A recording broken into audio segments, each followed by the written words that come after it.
I think if I hear you call me Becky one more time, six-pack, I'm gonna pop your tops. All six of them.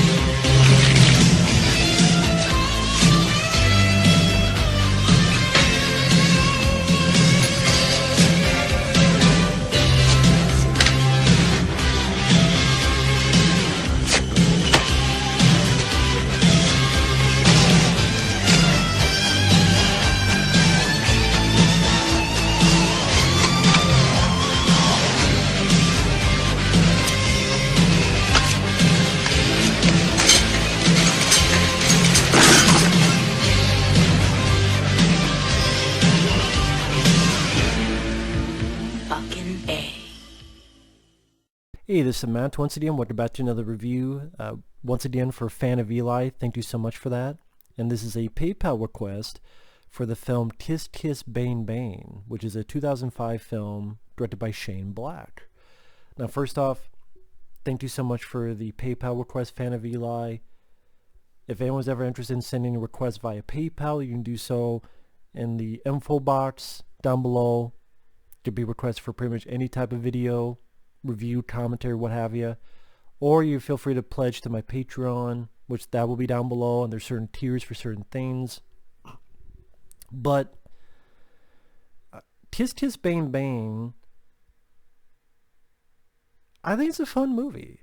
I've always thought it was a fun movie. And I think this is where Shane Black shines best as a writer slash director. Not with franchises like Iron Man 3 or The Predator, but in films like this. I know he had a hand in some of the script on Predator, but not the whole thing. You have people like John McTiernan, Schwarzenegger, or others to be like, nah, not this, not that. Yeah, he worked on Lethal Weapon, but Lethal Weapon was not a franchise. It was one movie. And then the sequel, there were arguments and disagreements, and then Shane Black left, and honestly, I'm fine with that. Because you look at Iron Man 3, you look at The Predator, the guy, in my opinion, is not infallible. But he's not a total 100% crappy writer-director. Now, some people don't like The Nice Guys. I did. I reviewed the film. I liked Ryan Gosling. I liked Russell Crowe. To each their own. This one I thought was very fun as well. I thought Robert Downey Jr. and Val Kilmer were great together. I thought the plot was interesting. There were quite a few times that made me laugh and chuckle. I thought I did some smart stuff with the script where it broke the fourth wall, and definitely some un-PC stuff that you would not see today. Val Kilmer's character is he's a PI who happens to be gay, so there's definitely some usage of the word that rhymes with maggot, which I don't know if that would go over well today, but it did make me laugh and certain stuff, and also just the way they played off each other, and I thought just the rest of the cast did their jobs really well. I mean, the gist of the plot, Robert Downey Jr.'s character is a thief. Him and his buddy are robbing this thing, and things go wrong, and he accidentally, while escaping, stumbles upon an audition for a movie. And they asked him to read lines, and really he's freaking out because of his friend who died during it, but they think it's method acting, so he gets it. And so then he has to go out for preparation with an actual PI who does some consulting, played by Val Kilmer. And this is definitely, I would say, one of Val Kilmer's best roles. I thought he just did a really wonderful job with this. He's just a lot of fun.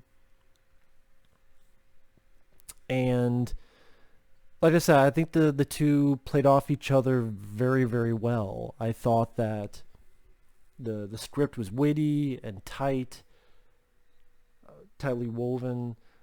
Yeah, I thought there was quite a bit of clever stuff written throughout it. I thought there's definitely some unexpected points that happened throughout the picture. Some lines that came out that made me chuckle. They're in a bar and Robert Downey Jr. is talking to this lady and he says, "Hey, that guy, what do you think about Native American Joe Pesci?" And she turns and you get why he said that. Other moments, there's points of narration, but they also make fun of the idea of narration because a couple times Robert Downey Jr. fucks up doing the narration and he even admits it. "Oh, wait a minute, damn it, I'm fucked up." He literally says, "I'm fucked up the narration." "Oh, you know what? How about we just put these two lame-o extras in front of the fucking lens? Hey, get the fuck out of the way." So I thought that was clever that, again, they were playing off that type of stuff. And I'm not going to get into the gist of the story. That's for people. Either you've seen it and you know. If you haven't seen it, check it out so I don't give everything away. But I do think it's a well-written script. I think it's not an action-packed movie. So don't go in it thinking it's some of the scripts he'd written, like The First Lethal Weapon or even The Long Kiss Goodnight, which he had a hand in writing. But there's a couple action bits and they worked well for what they were supposed to be. I thought some certain lines of dialogue that made me chuckle. For example, there's this bit with Russian roulette and Robert Downey Jr. fucks up. It's, "Oh, that was an 8% chance," and Val Kilmer goes, 8%? Who taught you math?" There's another bit where trying to find the right phrase, right usage. It says something to the effect of, God, I'm trying to think. I don't want to get it wrong. Oh, they're having a conversation, and Val Kilmer says something about, "You'll sleep badly," and then Robert Downey Jr. goes, "No, it's sleep bad." And then Val Kilmer goes, "What, fuckhead? Badly is an adverb. Who taught you grammar?" And they did a much better job than I'm doing. I mean, they did a much better job showcasing that's the problem when you're doing reviews and it deals with humor, is that, of course, the people, they're going to do a much better job than I would. So I'm just trying to replicate something that's, I think, pretty damn funny. With the way they delivered the lines of dialogue, the way they played off each other, I definitely think the Robert Downey Jr. and Val Kilmer stuff was the best part of the movie. But yeah, I thought it had a certain vibe and energy to it. It kept me interested to see what would happen next. Like, one of the plot points deals with this thing where there's this TV show called Proto Cop, and this guy who's the play Proto Cop accidentally stumbled into this lady's apartment and fell off the fucking window, and then you realize how that plays into certain sequences. There's a point where one character accidentally gets their fucking finger cut off. Corbin Bernsen from The Dentist, Major League, actor I enjoy, he appears in the movie. That was nice to see him in there. I thought the way it ended was pretty entertaining. Even there's a line of dialogue, "I'm not going to have the movie end 17 times like Lord of the Rings." Which I thought that was pretty damn hilarious. So yeah, Val Kilmer, yeah, he's playing a guy who is gay, but I thought they handled it well. I mean, I get the idea that, okay, the guy's gay, but he's not limp-wristed, he's not weak. He's a guy who has a good attitude, badass attitude to him. Downey Jr., I mean, this is before Robert Downey had his second wind of his career. I mean, this is before Iron Man. I mean, Iron Man was a few years after this. So this is when, after his drug episodes, he was trying to get back on track, and I would not be surprised if movies like this that helped him get Iron Man. Like people are like, I don't know, Iron Man? Oh, go see this. Oh, wow, he can still act and he can still do a great job and deliver the lines, well, likability to him, and okay, I can see him as Tony Stark. Okay, he doesn't play a character like Tony Stark would be, but I just see what people are like, okay, he still has it as an actor. And like I said, I'm not going to get to the intricacies of the plot.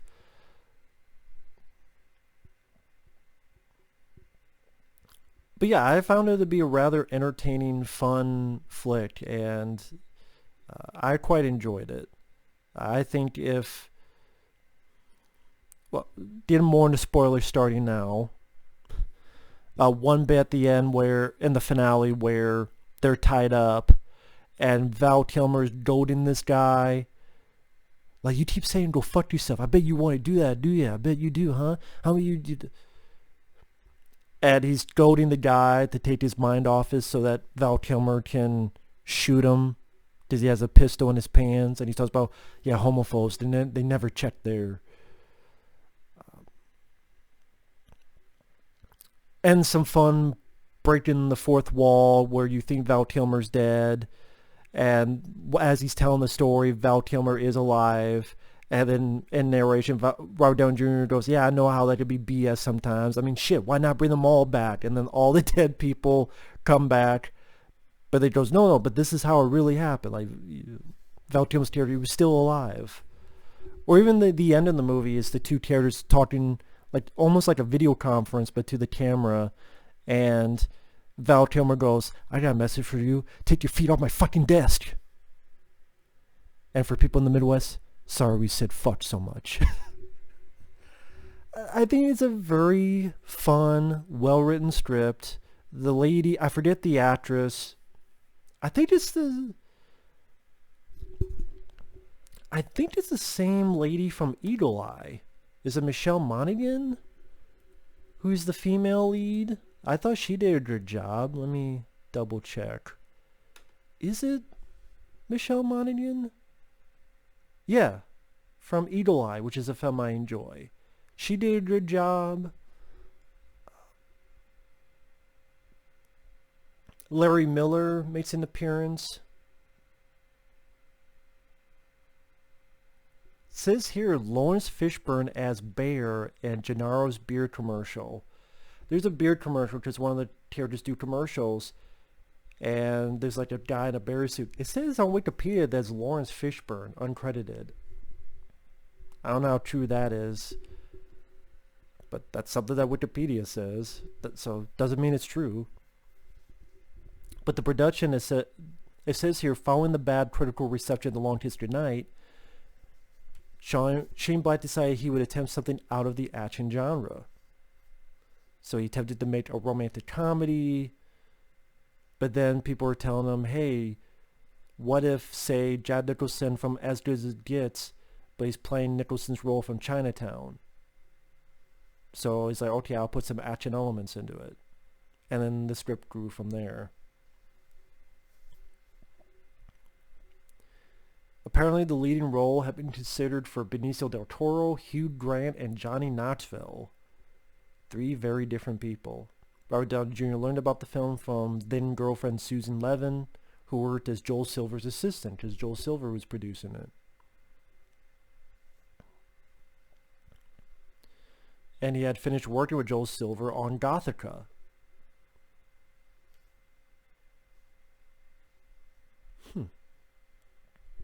Yeah, it worked out for the best.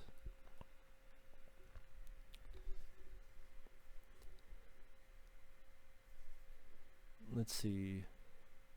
This is one of Downey's most enjoyable performances and one of Kilmer's funniest. It's a relationship comedy wrapped in sharp talk and gunplay, a triumphant comeback for Black, and one of the year's best movies.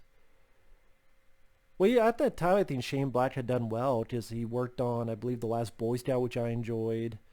Could be wrong on that. I thought he worked on it. He worked on Long History Night, which I know did not do well, but I quite enjoyed it.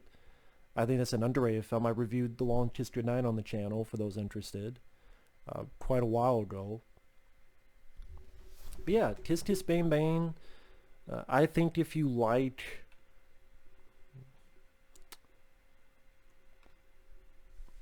comedic, little bit of buddy movie, bit of crime mystery movie.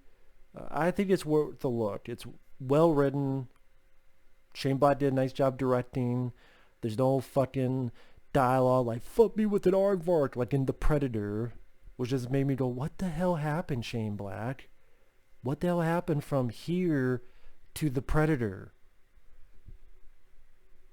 Or here to Iron Man 3? Because I'm sorry, he did not bring this to Iron Man 3, and he did not bring this to The Predator. I don't know what the fuck happened to Shane Black. Your guess is as good as mine. But yeah, the film came out, did not do well. It was a bomb. It cost $15 million, and it made $15 million worldwide. That's worldwide, and that's not including marketing. That's not including the fact that movie theaters take a chunk of change from what it gets. So that's too bad. I was going to check real quick if there's anything on the trivia, but you guys can look it up. Either way, thank you once again. Thank you, Fan of Eli, for the PayPal request. Thank you to everyone for watching. Again, if anyone's ever interested in sending a PayPal request, they can. In the links down below, either directly to my Patreon or directly to my PayPal, I should say, or my Patreon. Either way, thanks for watching. Take care, and we will see you guys in the next video. Later.